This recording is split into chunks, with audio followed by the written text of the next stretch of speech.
but not the second. You don't own the second one yet. Okay. Okay. Okay, great. So then I'll try and get into as much as I can. This is the character customization. You can see there's a height slider, and a lot of games have a lot of customization, but they don't necessarily have a lot of clamps on it. And one thing is we still want people to immersion not to be broken. We want you to make characters that still look like they're real, so that when you're passing other people in the world, there's some semblance of grounding. But there's a lot of different body types you can see just for the human here. So this is picking your body types. You've got head options, so I was going to pull that up. These are kind of all your hairstyles and then hair colors.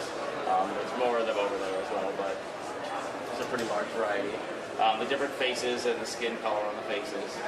We try and kind of have a variety of, more rough-looking faces plus the, beautiful faces. Because this is the same thing. People want what they want. It's their character. It's not ours. So we want to try and give them what they want.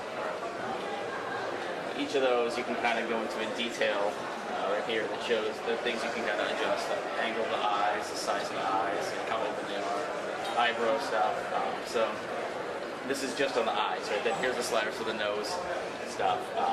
So you end up, being able to create a pretty unique looking character that feels like he's yours.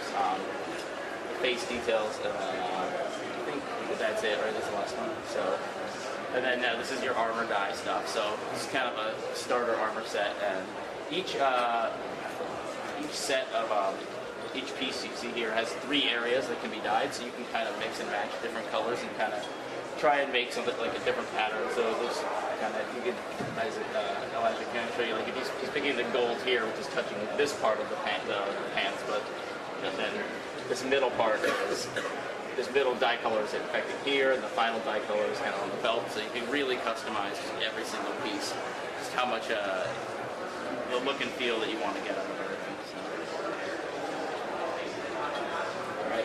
All right. Going back to the char, yeah. Okay, so these are the char. Since some of you are somewhat familiar, they were the antagonists in the first game. Now they are one of the races you can play. There is still animosity between the char and the humans. There's just kind of a tenuous piece right now, and that's kind of where we are. So we're going to show a new profession in this thing. We have 7 of our 8 have been revealed. There's the elementalist, the warrior, the guardian, engineer, ranger, necromancer, and thief. There's one more that we haven't revealed yet, and then for this thing, since the engineer is fairly new, we're going to show his gameplay on the char. So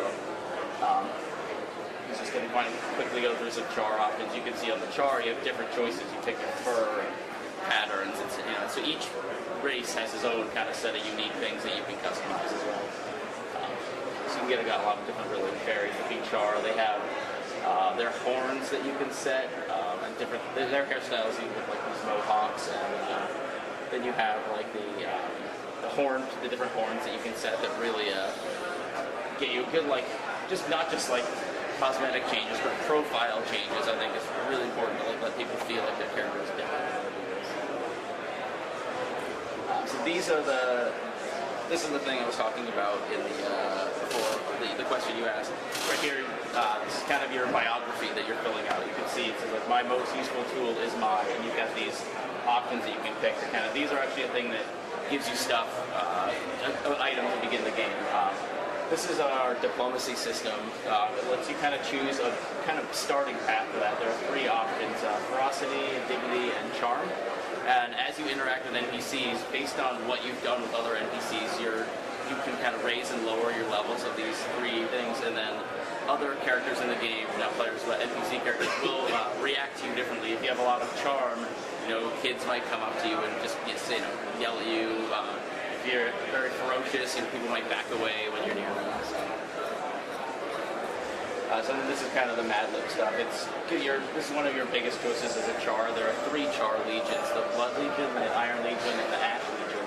And they each kind of have a different personality. If you click on the Iron Legion, it says, tells you a little bit about them, and then it kind of lets you choose one of the fundamental choices that you make for your story here.